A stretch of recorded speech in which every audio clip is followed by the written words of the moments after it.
We've all wondered about the secrets of the Church of Scientology and what exactly goes on behind closed doors. Well, my next guest is here to tell us exactly that. She's in Dublin to do a one-off performance of her stand-up show about her time as a member. Please welcome Cathy Schenkelberg. I got it right this time, didn't I, Cathy? Thank you so much for coming on today.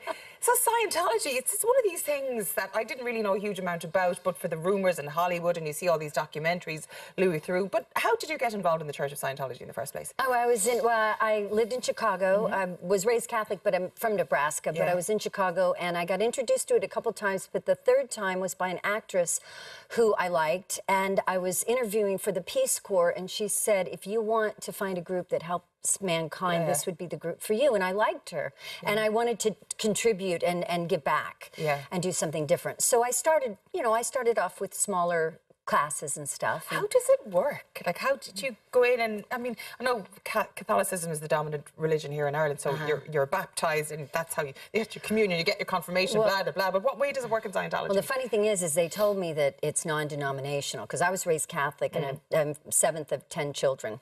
And so am I. Are you really? Yeah. Are you from 10? Oh. Yeah, 7 to 10. Yeah. Oh, there you go. See, I'm Cathy Schenkelberg.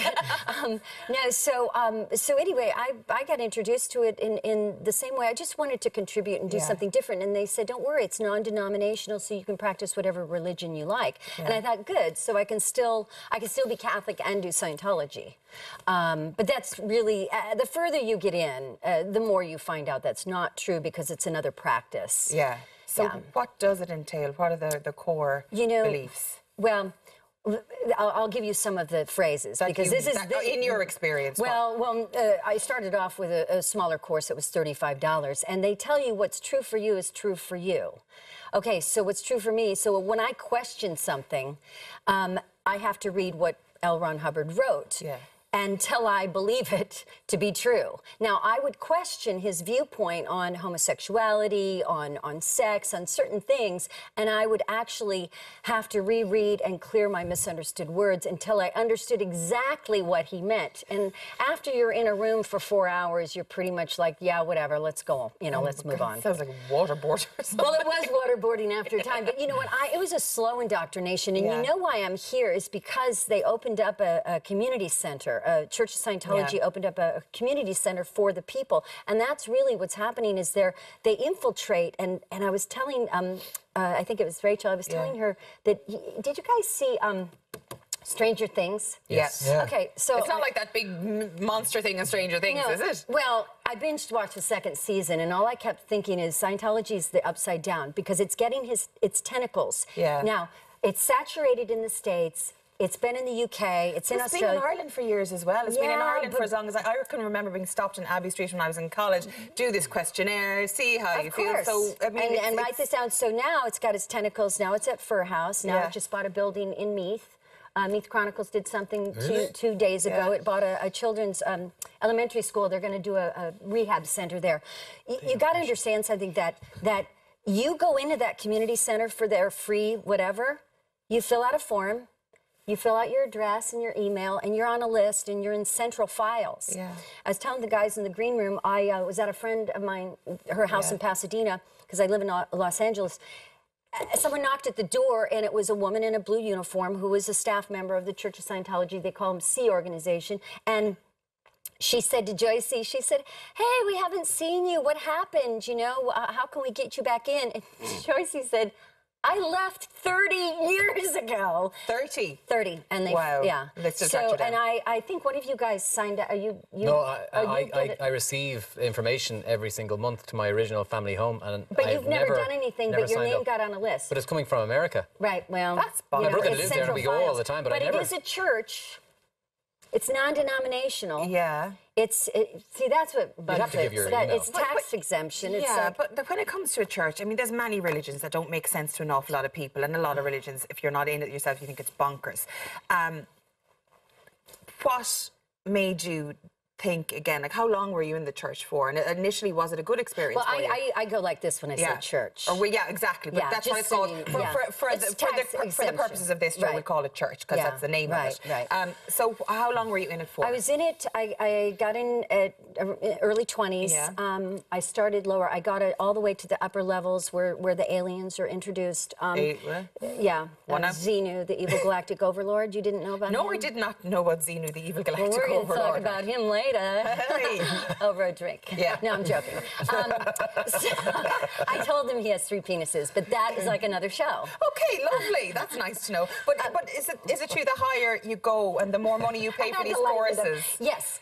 You start so out, you have to pay to get higher up in but this. you know, you also contribute to help groups. So you've got Narconon, you've got Citizens Commission for Human Rights, Applied Scholastics.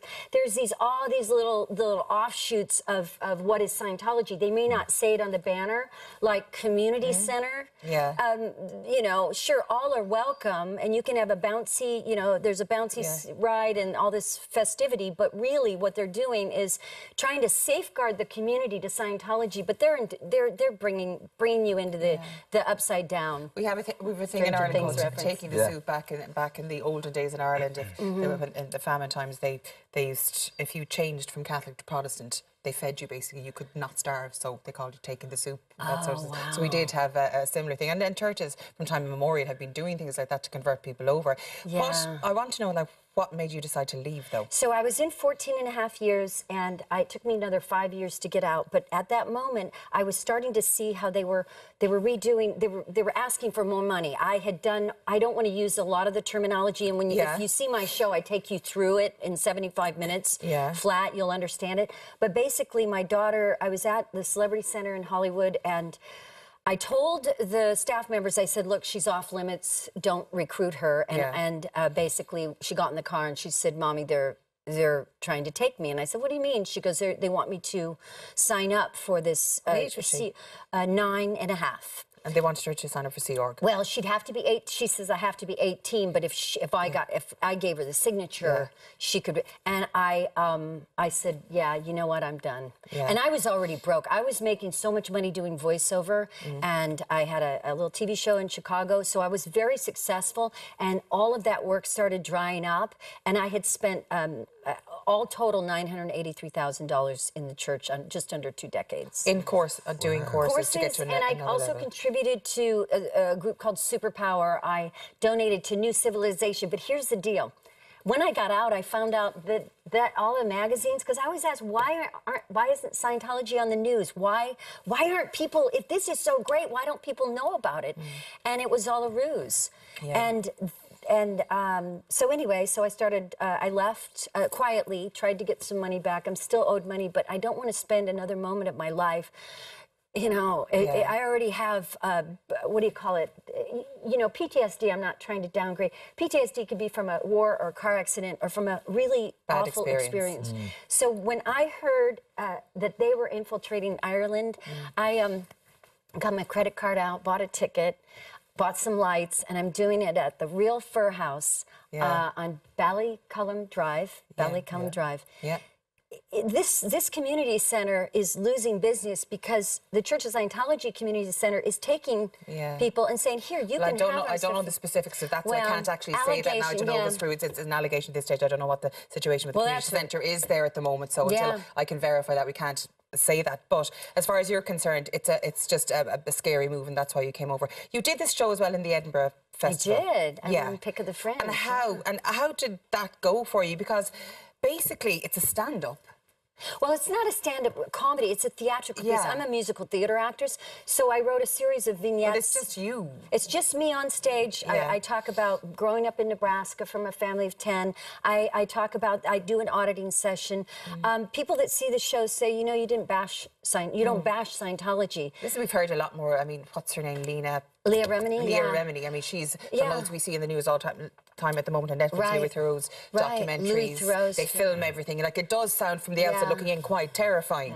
But this is obviously your concern here. Well, this is my concern here, and I represent the everyman. I'm not a celebrity. I'm not an ex-Sea Org member. I'm a girl from Nebraska who got into Scientology and But they're very focused on celebrity. If you were more famous and richer, do you think they'd have pursued you more to stay in? Oh, when I had money, they loved me. Yeah. They loved me. I was making $375,000 a year doing voiceover. I was very, but I wasn't on TV. Yeah. So and I did the voiceover seminars. I taught, you know, like I ran the seminars at Celebrity Center, and I had to get people signed up for statistics. I've heard a lot of people in Hollywood do it for networking purposes.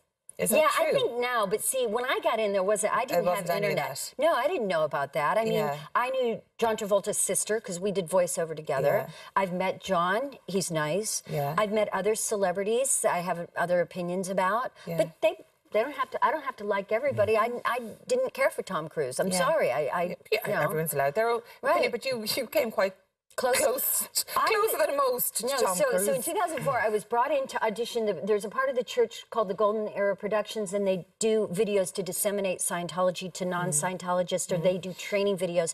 So I went into the room, and I don't have a script, but they asked me my name, where are you from, what level in Scientology are you, and what do you think of Tom Cruise? And like my mother says, you just talk around your foot. Before I could even take my foot out of my mouth, I just said, oh, I can't stand that guy. Yeah. And I basically got asked to leave. Yeah. Wow. But then I found out when I went out that it was a friend of mine was auditioning, Brooke. She said, oh, that was an audition to be Tom Cruise's girlfriend. Wow. I said I didn't get the gig. Oh, no. Dash it. That's really... Do you know, I'm still single. America's bonkers. Do you know that? The more I think about it, you know, they use the celebrities are poster children. I'm sorry. You know, this is my opinion, by the way. My experience is my experience. What is true for me is true for me. They told me that. The greatest good for the greatest dynamics. Yeah. So, what time is your show on Sunday? And 2 p.m. Can I show this? Yeah, we have it up on the screen. Oh, you do? Yeah. Oh, so look at that. Squeeze my can, Surviving Scientology. So that is the cans represent the e-meter cans in Scientology. That's what the auditor, the counselor says when you first start the session. Squeeze the cans, please. So because L. Ron Hubbard is a sci-fi writer, I thought it would be fun to use my photoshopped boobies. Because are they really yours? Anyway, yeah, they are. No, they are. Anyway, Cathy, thank you so much for joining us on the show today. 2 p.m. 2 p.m. Sunday. It's free. Any proceeds, donations go to charities in the Fur House area that the church hasn't gotten to already. Okay. Thank you so much for joining us on the show. Allegedly. Thank you so much. Allegedly. Now.